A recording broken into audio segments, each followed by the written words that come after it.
Welcome back. Now, with the closing date for late CAO applications coming up on the 1st of May, many Leaving Cert students, amongst others, may be wondering what to do next. Joining us with advice is career guidance practitioner from Career Confidence, Mary Quirk. Good morning to you, Mary. How are you? Morning, Mary. Very well, thank you. Great to have you in with us. Now, we mentioned the deadline, so talk us through what's involved in this deadline, what it means for students.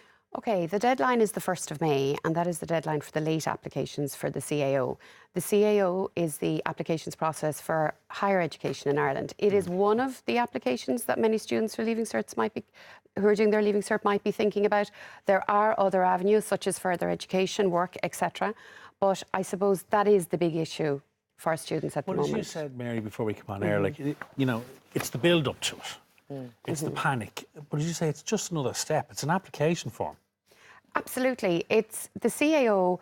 I think people get very worried about what they're putting on it. On one hand, you're putting on the usual application stuff, my name, my address, etc. But the other side of it is the courses.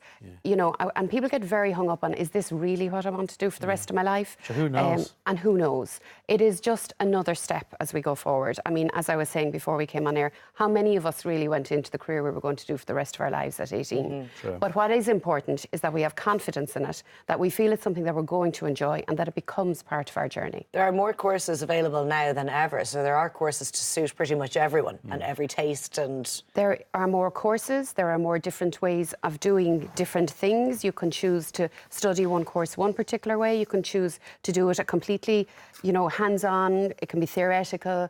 But there are so many paths, as you say. Yes. And I suppose that then falls to the career guidance teachers in school and the teachers themselves and parents and us and organisations like the ones that you work for, to give the kids the information and say, look, there's plenty of ways to skin a cat here. Choice is a great thing. And I suppose back in my day, there wasn't quite so much choice. But choice is also confusing. And I think that is where sometimes people get a little bit upset.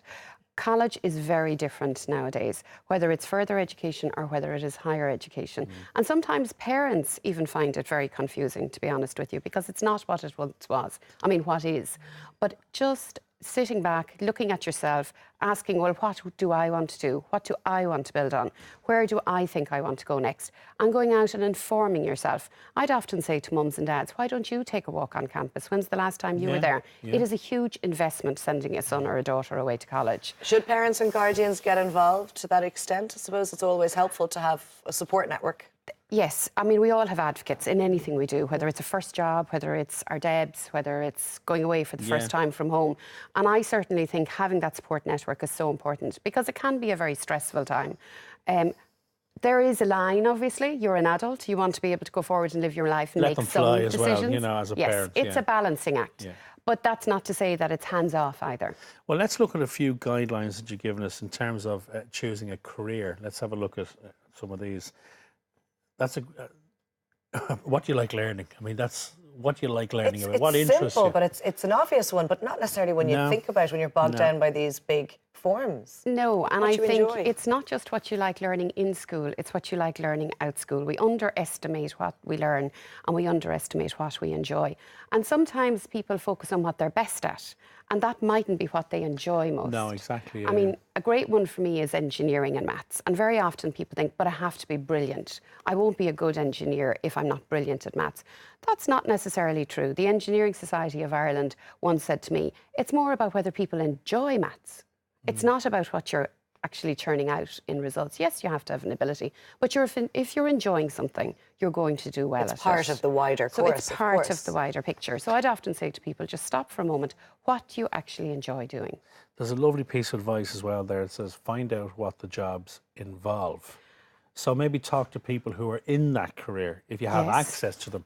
And most careers would have umbrella organisations who would have people who would happily take a phone call and say, well, look, come in, pop in and spend a half a day, see what these guys do, and see if it's for you. And they're great at it, and they have amazing websites, and there's, again, an awful lot of information. But I think sometimes we underestimate how much the world of work is changing, and with I suppose I have been fortunate enough to work with employers on graduate recruitment, graduates with disabilities actually. And when you walk into some of the workplaces, how they have evolved even in the last 5 years because of technology. It's not just one computer on some people's desks now, it's 3. You know, it's the type of environment they're working in, the people that they're working with.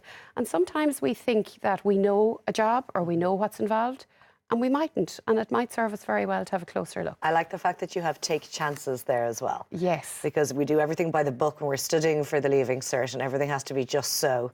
Yes. And yet, it's a very exciting part of your life as well. It is. It's about taking a chance on yourself, really, first and foremost.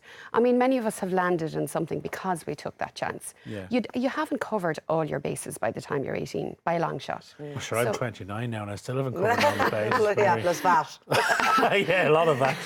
Let's have a look at the CAO options in terms as well, of yeah. the And I want to forms. talk about the change of mind day too, which is coming up. Always have a plan B and C. Yes, I think when you're sitting down and you're lining up your choices, you put what's favourite first. You don't necessarily put the highest points. Now, I'm presuming that someone's coming to this at that point, having done all their homework. They have a fairly good idea of what's involved. I've said there, look beyond the course title. Look at what you're actually going to be studying. Take a look at the modules. Look at how it's assessed. How you will learn is very interesting because some people aren't suited to sitting down and having hours of lectures. Some people are more into activities. And there's a lot of courses that are activity-based now. There's group learning. There's internships, there's the possibility of going abroad in an Erasmus placement. Some people love the idea.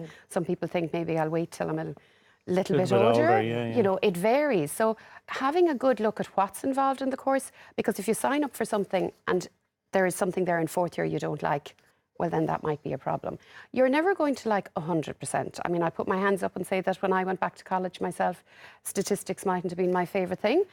I loved the rest of it, but, you know, once you like 70% of it. Exactly. Mary, thanks so much for joining us today.